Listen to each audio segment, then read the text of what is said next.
இப்போ நீங்கள் உபயோகப்படுத்துகிற நெய்யை பற்றி ஒரு பதிவு போடலான்னு பார்த்தேன்னா, நெய்யிலேயே வந்து பசு நெய், அப்புறமா வந்து எருமை மாட்டுலேருந்து தயார் பண்ணுற நெய், இது மாதிரி நிறைய கிடைக்கிது. அது மாதிரி பிராண்ட்ஸ் நிறைய இருக்குது.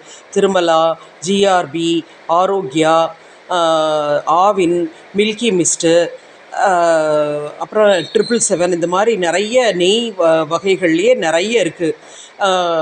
ஆவினில் வந்து பவுச்லேயும் கிடைக்கிது, பாட்டில்லையும் கிடைக்கிது. எல்லா பிராண்ட்லேயுமே பவுச்லேயும் தராங்க, பாட்டில்லையும் தராங்க. நீங்கள் வந்து இந்த நெய்யை டெய்ரி கோபால் கவ் கீ அப்படின்னு சொல்லிட்டு ஒரு ப்ராடக்ட் இருக்குது. அந்த ப்ராடக்ட் வந்து ஜியோ மார்ட்டில் தாராளமாக கிடைக்கிது. ஒரு பாட்டில் 1 கிலோ வந்து 300 ரூபா பக்கம்தான் வருது.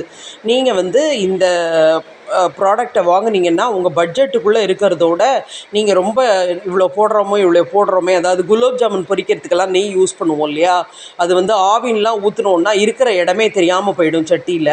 அந்த மாதிரி கொஞ்சம் லார்ஜ் குவான்டிட்டிஸில் நீங்கள் வந்து பலகாரம் செய்கிறதுக்கு அதுக்கெல்லாம் இந்த டெய்ரி கோபால் கவ் கீ அப்படின்னு ஒன்று கிடைக்கிது. அதை உபயோகப்படுத்திக்கலாம். அதே மாதிரி இப்போ நீங்கள் வீட்டில் விளக்கேற்றுறதுக்கு ஸ்வயம் சூரிய ஜோதி பூஜா கீ அப்படின்னு கிடைக்கிது. இது வந்து 2 லிட்டர், அதாவது 2 கிலோ வந்து 499 ரூபா. அந்த மாதிரி 2, அதாவது 1x2, 1 லிட்டர் அல்லது 1 கிலோ இன்ட்டு 2 பேக் அந்த மாதிரி கிடைக்கிது.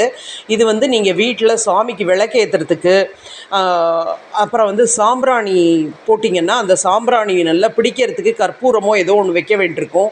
இந்த நெய் வாங்கி வச்சுருந்தீங்கன்னா அந்த சாம்பிராணியை வந்து இதை போட்டு நீங்கள் இது உபயோகப்படுத்திக்கலாம். வீடு நல்ல வாசனையாக இருக்கிறதோட நெகட்டிவ் எனர்ஜிஸ் எல்லாம் போய் உங்களுக்கு ஒரு புத்துணர்ச்சியும் கிடைக்கும். அதனால் இந்த நெய்யை நீங்கள் வாங்கி உபயோகப்படுத்திக்கோங்க. அதே மாதிரி வீட்டில் விளக்கேற்றுறதுக்கு இலுப்பை எண்ணெய் இருக்குது, நல்லெண்ணெய் இருக்குது, தேங்காய் எண்ணெய் இருக்குது. இதில் வந்து நிறைய பிராண்ட்ஸ் இருக்குது. இதிலையே நீங்கள் வெளியில் உள்ளவங்கள்ட்டலாம் வாங்கினா அரை லிட்டர் 140 ரூபா அப்படின்னு கொடுப்பாங்க. இதில் வந்து ஜியோ மார்ட்டில் கேம்ஃபர் ஆயில் அப்படின்னு ஒன்று கிடைக்கிது. ஸ்வயம் சூரிய ஜோதி இந்திரா கேம்ஃபர் ஆயில். இந்த ஆயில் பாட்டில் வந்து நான் காமிக்கிறேன் உங்களுக்கு. இந்த எண்ணெய் நீங்கள் வாங்குனீங்கன்னா உங்களுக்கு வந்து உங்கள் பட்ஜெட்டுக்குள்ளே வரும். ஏன்னா நம்ம டெய்லி உபயோகப்படுத்துகிறோம். ஸ்வராஜ்யா இந்திர ஜோதி பாருங்கள், நல்லா பாருங்கள். ஸ்வராஜ்யா இந்திரா ஜோதி டில் ஆயில்னு இருக்குது. டில் ஆயில்னால் எள்ளு. கேம்ஃபர் ஆயில்னு இருக்குது. ஸ்வராஜ்யா இந்திரா ஜோதி டில் ஆயில். இந்த எண்ணெய் வந்து உங்கள் பட்ஜெட்டுக்குள்ளே வரும். நல்ல கடவுளை, நல்ல சாமியை கும்பிட்டு நிலவாசல் படியில், சமயக்கட்டில், அப்புறம் வீட்டில் சாமிக்கு பூஜை அறையிலன்னு ஏற்றி சந்தோஷமாக இருங்க.